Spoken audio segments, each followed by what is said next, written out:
Slamdown is sponsored by Body Slam and Jam and WWE Smack Talk.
Welcome to another episode of Slamdown Livestream. Today we're going to be covering everything Raw. First thing I want to say is, wow. Raw has stepped up its game.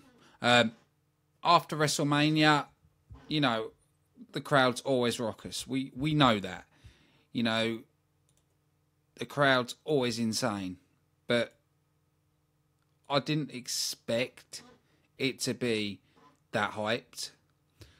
But not just only that, it's the whole show in general was so much better. There was only one match that I had to fast forward. And normally it's quite a lot of it I'm fast forwarding, to be honest. But no, they really improved. The matches made all sense. It was the right booking. There was no stupidness. I think SmackDown are gonna worry this week because it's how can they step up to it? How can they top what Raw has done this week? I really don't know how they can, and that's just me being completely frank. I just do not know how they can step up. It's a tough one. Something, even thinking about it, I don't know what ways they can beat that. You know, for quite a lot of shows, I've been moaning about Raw, complaining about Raw, putting Raw down and saying how bad it is. Which is the truth, you know. Raw was boring, repetitive, and blah. That's what Raw was, and this show was totally the opposite. I can't give it a top mark. I can't say it was the best show of Raw because, come on, I've lived through the 90s. I've seen the best of Raw. But it was up there. Definitely for me, definitely a B grade show, even a B plus. You know, to give it an A, there's not many things I'll give an A, because everything there's always room for improvement. So I want to start giving a rundown of the show as the audience is building. So we saw Roman Reigns step into the ring. Now, I've seen some people complaining about how the fans ridiculed Roman Reigns, but I'm sorry, I agree with it. It's nothing personally against Roman Reigns himself. It's the people behind him. It's the booking. It's the way he's being used is the problem. He needs to turn heel because that's the only way that people are going to buy into him. He's a good athlete. He has got better on the mic, but it's what he's done previously, and fans don't forget. So the only way the WWE can rectify Roman Reigns is turning him heel. I think that's the only way you're going to really please the fans. Because, you know, we're not an easy lot to please. But turn him heel, book him in a good angle, would be happy with that. You know, because when he stepped in the ring, it was for roughly 10 minutes. He couldn't do anything. He couldn't talk on the mic because the boos were that loud. And, you know, you heard the crowd actually chanting, "Fuck you, Roman," which the WWE wouldn't like in the PG era, if I'm honest. So, to save themselves embarrassment and to save the crowd being so ruckus against him, turn him heel. You know, they could have done that when he was in the ring and saying, "It's my yard now." It had that heelish element to it, and so I'm hoping, you know, he comes back and says, "I don't care what you say, this is my yard, my ring." Because in that way, it's giving it the heel, and they can build up from that. When he managed to finally speak, he just said, "This is my yard now." Got out, walked out the ring. I think the WWE knew that he wouldn't be able to do much because they know how raucous the crowd would be. After that, we saw Raw Tag Team Champions, the Hardys, taking on the Club, Luke Gallows and Carl Anderson. Now, you can sort of see Matt's not broken. He's still got the streak in his hair, but you sort of see a mash of V1 Matt Hardy and broken Matt Hardy. Apparently because of the crowd at WrestleMania, it's fixed his brokenness. So I don't know if Impact Wrestling are still involved with a lawsuit. We know Rebby Hardy has trademarked it, but we don't know if Impact are fighting against that. We don't know. You know, nothing's come out either side, so I don't know. And if the Hardys have got the broken gimmick and they have copyrighted it, it might be just they want to ease into it. You know, they might keep him unbroken and then he re-breaks. You know, you've got to think they've got casual fans that watch the show and do not know about Matt being broken. That's the way it should have been. I'm going to quickly say, with Undertaker retiring, I don't think he was against the right person, but I do think it was the right time. You know, he couldn't really perform in that match. But, you know, if you want to hear my real thoughts on that, I did do a WrestleMania review. It was a good solid match with the Hardys in the Club. A lot of back and forth. It was actually really enjoyable. I thought both sides did well in that match. You know, Jeff Hardy proving he's still the spot monkey. No, but brilliant match. I'm going to have to say 4 stars, and I don't give them often to Raw. Really enjoyed that match. After that, we had the Cruiserweight Champion Neville taking on Mustafa Ali. Which, Mustafa Ali's a good athlete. I'm still not a big fan of them changing everything purple. Don't think they need to. I think they could keep the ring out how it is.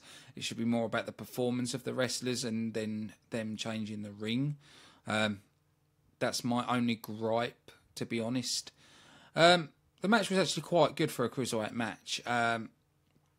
Again, I'm not going to be giving it 4. I'll be giving it 3. 3 out of 5 stars. We saw Vince McMahon coming down to the ring and announce the new general manager of Raw, and also say that Stephanie wouldn't be back for a little while. At first, we saw Teddy Long come down. I thought that's who it was going to be. I thought that's it. Teddy Long's going to do it. I did actually think there would be a chance it would be Bischoff, but as soon as he said it was a Hall of Famer, I thought, right. I expected Kurt Angle, but we came out with Teddy Long. But The chairman quickly revealed that it wasn't Teddy Long. Then he re-announced the new general manager. He said the new general manager is Kurt Angle. And the crowd went nuts. Now, I think it's quite funny that the fans still chant "You suck," and Angle just goes with it. You know, because they're not doing the "You suck" chant to boo Kurt Angle, or because they hate Kurt Angle.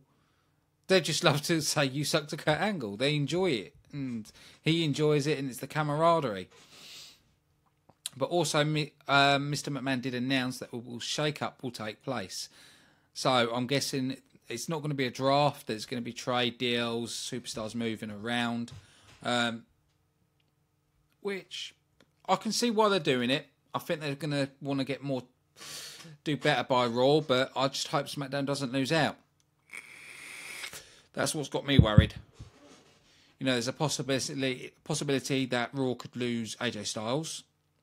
They could do a number of things. It's all a wait and see. It could be really good, or it could be really crap. All depending on what manoeuvres the WWE pull.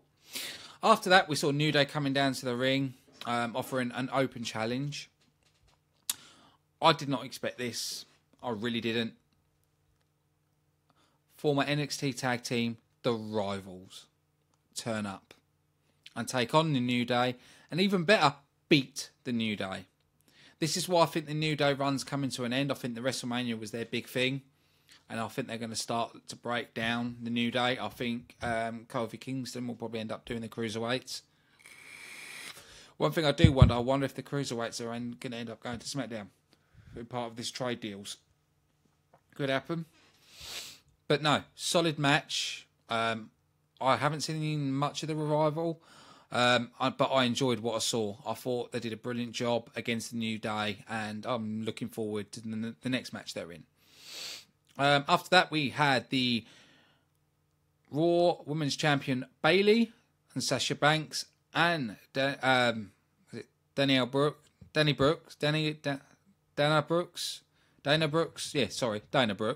taking on Charlotte Flair, Nia Jax, and Emma. I'm happy they've gone with the heel Emma. I think it suits her better. I think, you know, if they continued with the Emma lean, it would have just been stupid. I'm definitely happy they've stuck with this kind of Emma. It was a good match, good solid match. I didn't rate the... Hang on, I'll quickly go back through. The Hardys match was a 4 stars for me. Cruiserweights was a 3 stars. The New Day match was probably 3.5 stars. The women match was good, solid.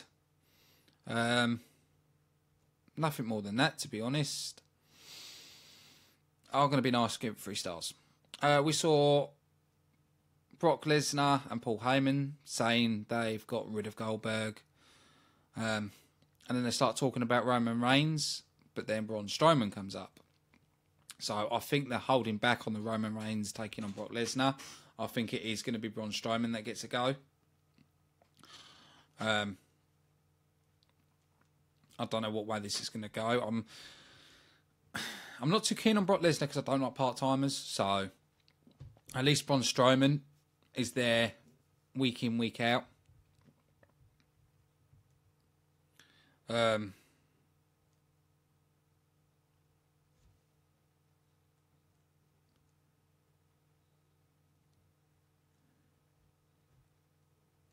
So I don't know what way they're going with it. It was a bit of a meh. Okay, that was about it. We saw Cesaro and Sheamus taking on Enzo Amore and Big Cass. This was the match I fast forward. The reason I fast forwarded this match, I've seen it all before. Boring. It's repeat. I do think Enzo Amore and Big Cass are going to be going to SmackDown. I think they've got a little bit stale in Raw. I think with the Hardys and the Revival coming, I think it is going to be Enzo Amore and Big Cass are the ones that are going to drop down. That's the way I see it. After that, we had Sami Zayn taking on Jinder Mahal. This was after backstage, Sami Zayn was talking to Kurt Angle saying that he didn't want to lose Raw, and you know he hopes to build a relationship with Angle like he had with Foley. Then Jinder Mahal came in trying to talk to Kurt Angle, and which basically led to this match. So there was a purpose to the match. We saw Sami Zayn get the victory. It was probably 2.5 stars. Probably one of the not the weakest match on the card, but one of the weaker ones. After that, we had our main event, which was meant to be Seth Rollins and Chris Jericho taking on Kevin Owens and Samoa Joe. But we saw that Chris Jericho was attacked backstage and taken out and wasn't able to compete. Kurt Angle said to Seth Rollins, "I'll find you a partner." Finn Balor comes down to team with Seth Rollins. Right. There's a lot of good to this match, but there is one thing I want to point out. Is why would Finn Balor team with Seth Rollins after Seth Rollins took Finn Balor out? That's the one that's a bit like, okay.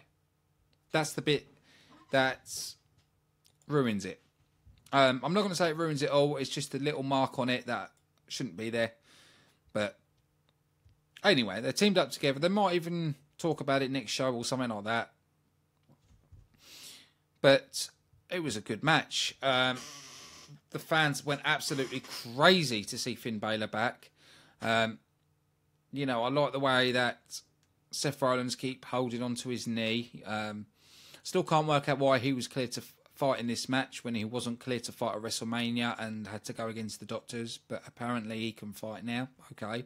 It's just those two things. See, they need to fix the little things up.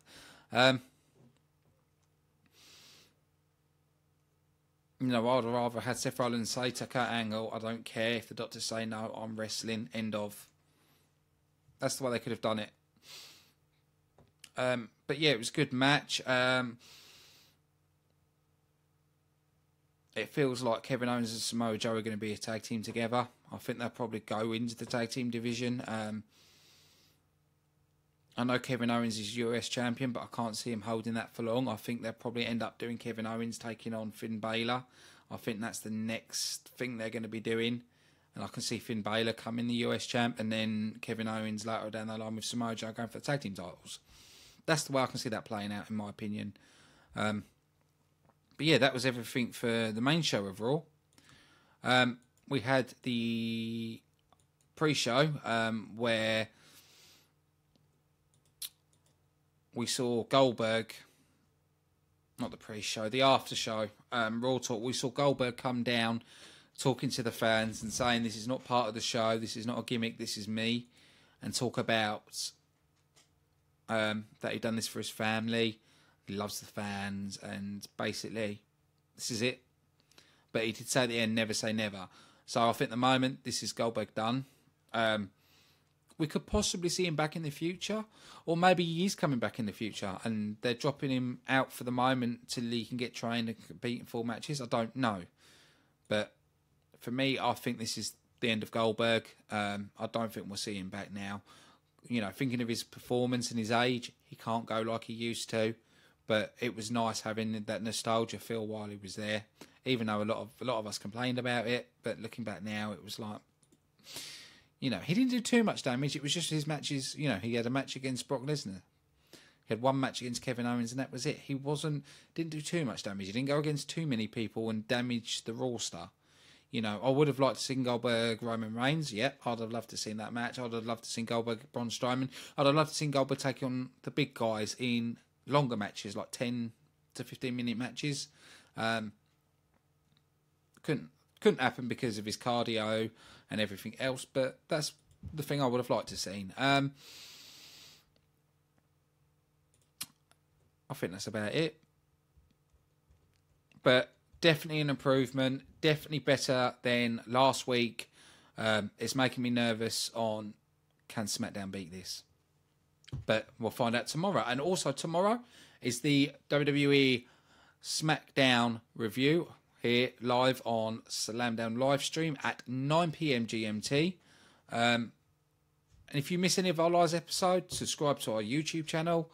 And if you're watching this on YouTube and you've missed this live on Facebook, like our Facebook page, which is just Slamdowns. Just search Slamdown and we'll come straight up. And also our Twitter is at Slamdown Live.